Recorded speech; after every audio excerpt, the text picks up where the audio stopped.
పహల్గామ్ ఉగ్రదాడిలో 26 మంది ప్రాణాలు కోల్పోయిన విషయం తెలిసిందే.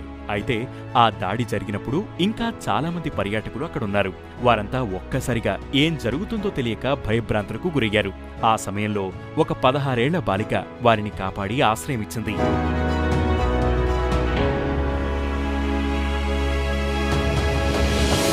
పహల్గామ్లో ఉగ్రదాడి జరిగిన ప్రాంతానికి 1 కిలోమీటర్ దూరంలో గులాం అహ్మద్ అవాన్ అనే వ్యక్తి ఉండేవాడు.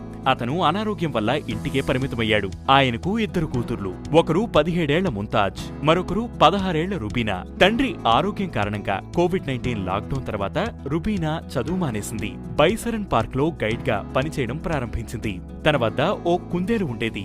పర్యాటకులు ఆ కుందేలుతో ఫోటో దిగి రుబీనాకు డబ్బులు ఇచ్చేవారు. అందుకే తనను కశ్మీర్ ర్యాబిట్ గర్ల్ అని పిలిచేవారు. అలా రుబీనా రోజుకు 400 నుండి 500 రూపాయలు సంపాదించేది. ఉగ్రదాడి జరిగిన సమయంలో రుబీనా పార్కులోనే ఉంది. తనతో పాటు చెన్నై నుండి వచ్చిన ఒక జంట కూడా ఉంది.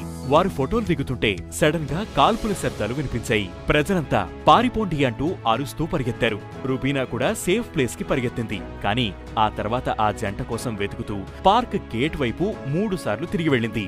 చాలా మంది పర్యాటకులు చెప్పులు లేకుండా వణుకుతూ రావడం గమనించింది. రుబీనా తన సోదరి ముంతాజ్ తో కలిసి తన మట్టి ఇంట్లో పర్యాటకులకు ఆశ్రయమిచ్చారు. ముంతాజ్ తన కాలు ఫ్రాక్చర్ అయినప్పటికీ ఒక 10 ఏళ్ల చిన్నారిని కాపాడింది. కానీ ఇప్పుడు రుబీనా జీవితం పూర్తిగా మారిపోయింది. ఈ దాడిలో తనకు జీవనాధారమైన కుందేలును పోగొట్టుకుంది. కశ్మీర్ పర్యాటక రంగం వృద్ధి చెందుతున్న సమయంలోనే ఈ విషాదం సంభవించింది. అక్కడ పర్యాటక రంగమే రుబీనా వంటి అనేక కుటుంబాలను నిలబెట్టింది. ఇప్పుడు ఈ దాడితో పర్యాటకం కూడా తగ్గే అవకాశముంది. ఇది తన కుటుంబ